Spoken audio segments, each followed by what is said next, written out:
Hello students, welcome to another question of the day video, and we have a question that is of cheating problem in profit loss discount, right? तो question बड़ा simple सा है पढ़ने में कि milk man page 6.4 rupees पर litre for pure milk. वो कहीं से दूध खरीदता है, उसका वैल्यू दे रखा है 6.4 रुपीज़ पर लीटर।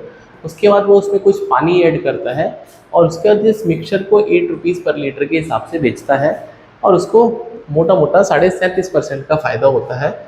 तो उसमें जो कस्टमर है उसको कितना पानी मिलेगा ये आपसे बोलना चाहता है, राइट? पर लीटर बोलो या किस भी बोलो, तो उसमें कितना प्रोपोर्शन वाटर का रहेगा अगर वो कोई भी कस्टमर उससे दूध खरीदता है, right? Many ways are there, but हम एक तरीका आपको बताते हैं। और प्रॉफिट लॉस डिस्काउंट मैंने हर बार बताया चीटिंग वाले प्रॉब्लम में कि अगर कभी भी चीटिंग का प्रॉब्लम है या फिर इवन एक सक्सेसिव परसेंटेज है, आपने मार्कअप किया, डिस्काउंट लगाया, प्रॉफिट कमाया, तो वो वहाँ पे सक्सेसिव काम करता है। कैसे करता है कि जो ओवरऑल इफेक्ट होता है वो markup effect into discount effect into cheating effect, ये बड़ा इंपॉर्टेंट स्टेटमेंट है। बेसिकली है क्या, अब मैं इफेक्ट की बात थोड़ा सा बताऊँ। जैसे मार्कअप इफेक्ट है, आपने बोला है कि 20% मार्कअप कर दिया। 20% अगर मार्कअप किया है शॉपकीपर ने, तो 20% का फ्रैक्शन कितना होगा? 1/5। 1/5।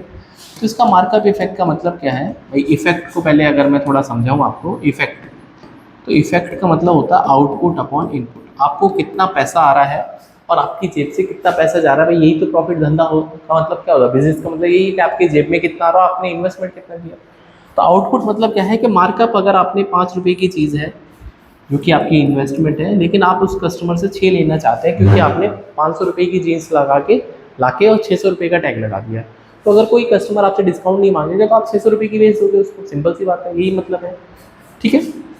सिमिलरली अगर मैं आपसे बोलता हूँ 20% चीटिंग, 20% चीटिंग, तो 20% चीटिंग का मतलब भी 1/5 है। अब चीटिंग में वो क्या करेगा? वो ज़्यादा क्वांटिटी थोड़ी देगा। चीटिंग में तो वो बचाने की कोशिश करेगा, तभी तो चीटिंग माना जाएगा।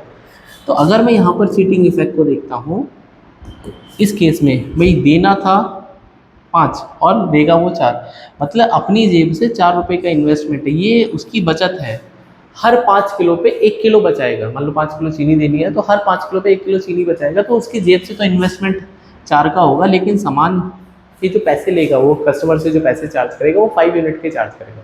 मान लो 20% चीटिंग करना चाहता, आपने बोला 5 किलो चीनी दे दो, तो आपने तो पैसे 5 किलो के दिए और उसने 5 किलो के पैसे लिए, लेकिन सामान आपको 4 का मिला, तो उसका जो शॉपकीपर का इन्वेस्टमेंट 4 का होगा। That is important, right? इतनी बात अगर समझ में आती है तो क्वेश्चन खत्म हो गया, राइट? अब देखो, तो आपको ओवरऑल इफेक्ट निकालना है।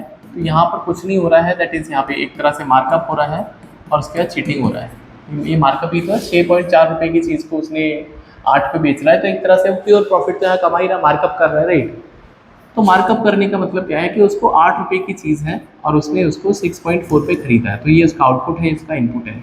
अब चीटिंग नहीं पता, लेकिन उसने ओवरऑल इफेक्ट दे रखा है 37.5%। 37.5% का फ्रैक्शन बच्चे होता है, दैट इज 3/8। मतलब 8 रुपये की चीज़ को उसने 11 पे, मतलब 8 रुपये के इन्वेस्टमेंट को उसने 11 रिटर्न कर लिए, 11 कमा लिए, तो ये उसका ओवरऑल इफेक्ट हो जाएगा। तो अगर मुझे यहाँ से चीटिंग इफेक्ट चेक करना है तो ये हो जाएगा 8 10 जा 8 8 जा 8 से 8 चला गया, तो उसका चीटिंग इफेक्ट आ जाएगा 11/10। अब इसका क्या मतलब है? इसका क्या मतलब है, इस बात को समझो। तो मैंने आपको क्या बोला था, ये उसका इन्वेस्टमेंट है और ये उसका आउटपुट है। मतलब अगर उसने 10 लीटर मिल्क दिया होगा तो उसने 11 बना लिया। अब ये कैसे पॉसिबल है? तो पानी मिला के पॉसिबल है। इसका मतलब अगर हम मिल्क और वाटर की बात करेंगे तो 10 का मिल्क देना था, लेकिन उसमें 1 पानी दे रहा है वो, तो हर 10 लीटर में 1 लीटर पानी मिला रहा है, तो कस्टमर को कितना मिलेगा? That is 1/10। इस सवाल का राइट आंसर है, for every 11 litre 1 part will be water and 10 part will be milk. I believe it is clear. तो इस तरह के क्वेश्चन को ऐसे हम आसानी से टैकल कर सकते हैं और सॉल्व भी कर सकते हैं डेफिनेटली। और नेक्स्ट वीडियो में एक और नए क्वेश्चन के साथ में हम लोग मिलते हैं। तब तक क्वेश्चन ऑफ द डे जो प्लेलिस्ट है उसको फॉलो करिए।